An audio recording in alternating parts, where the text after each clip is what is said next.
आश्विन माह में शुक्ल पक्ष की 10वीं तिथि को लंकापति रावण का वध करने के बाद श्री राम कार्तिक अमावस्या के दिन अपने राज्य कौशल वापस लौट रहे थे। लंका से कौशल आने की अवधि में वे विभिन्न स्थानों पर रुकते हुए आते हैं। तुलसीदास कृत रामचरितमानस के अनुसार रावण वध के पश्चात जब श्री राम की अयोध्या वापसी की बेला आई तो धर्म अधर्म के इस युद्ध में उनके साथी रहे नील, जाम्बवंत, हनुमान, सुग्रीव आदि दुखी हो गए। अपने साथियों की मन स्थिति को भांपते हुए श्री राम ने उन्हें भी अपने साथ चलने के लिए कहा। श्री राम और उनके साथियों की इस यात्रा में पुष्पक विमान उनका वाहन बना।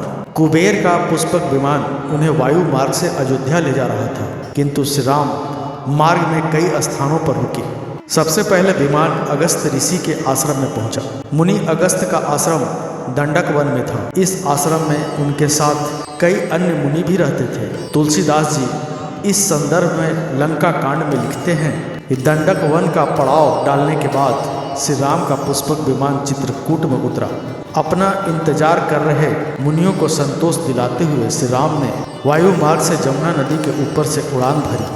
अब वो प्रयागराज में गंगा यमुना के संगम के समीप पहुंच जाते हैं। यहाँ से वो गंगा माँ को प्रणाम करते हैं और सीता जी को संगम का महात्म्य बताते हैं। इस बीच उन्हें अपनी राजधानी अयोध्या के भी दर्शन होते हैं। अब उनका पुष्पक विमान प्रयागराज में पड़ाव डालता है। यहाँ पर त्रिवेणी में स्नान करने के उपरांत वो बंदरों और ब्राह्मणों को भी भोजन कराते हैं। यहाँ से भगवान श्री राम ने अपने आगमन की प्रथम सूचना अयोध्या संप्रेषित की है।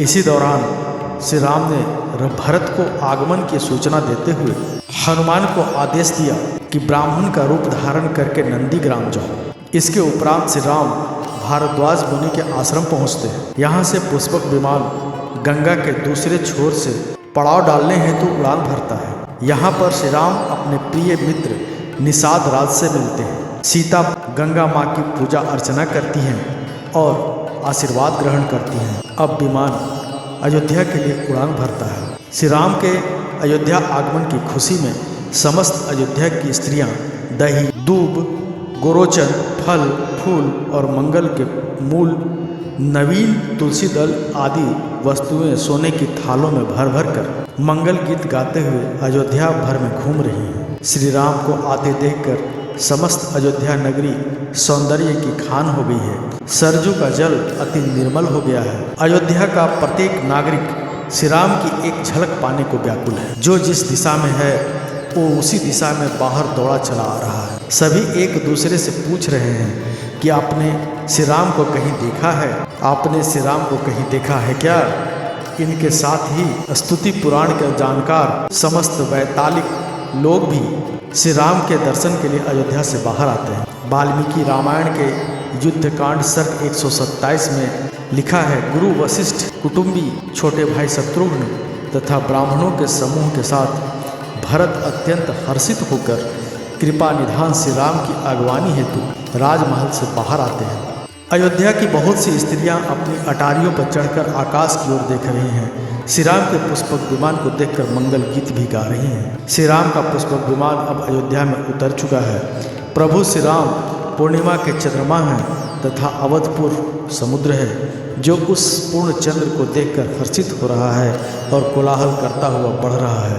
इधर उधर दौड़ती हुई स्त्रियां इस पयोनिधि की तरंगों के समान प्रतीत होती हैं। सब माताएं श्री राम का कमल सा मुखड़ा देख रही हैं। उनके नेत्रों से प्रेम के आंसू उमड़ आते हैं, परंतु मंगल का समय जानकर वे आंसुओं के जल को नेत्रों में ही रोके रखती हैं। सोने के थाल से आरती उतारती हैं और बार बार प्रभु के अंगों की ओर देखती हैं। गोस्वामी तुलसीदास रामचरितमानस के उत्तराखंड में लिखते हैं, प्रभु श्री राम को निहार कर माताएं बार बार निछावर करती हैं और हृदय में परमानंद तथा हर्ष से भर उठती हैं। माता कौशल्या बार बार अपने पुत्र श्री राम को निहारती हैं। सर्वप्रथम श्री राम ने अयोध्या की पावन धरती व गुरु वशिष्ठ को प्रणाम किया। उसके उपरांत माँ कैकेयी, माँ सुमित्रा और माँ कौशल्या से मिलकर वो महल की ओर चले।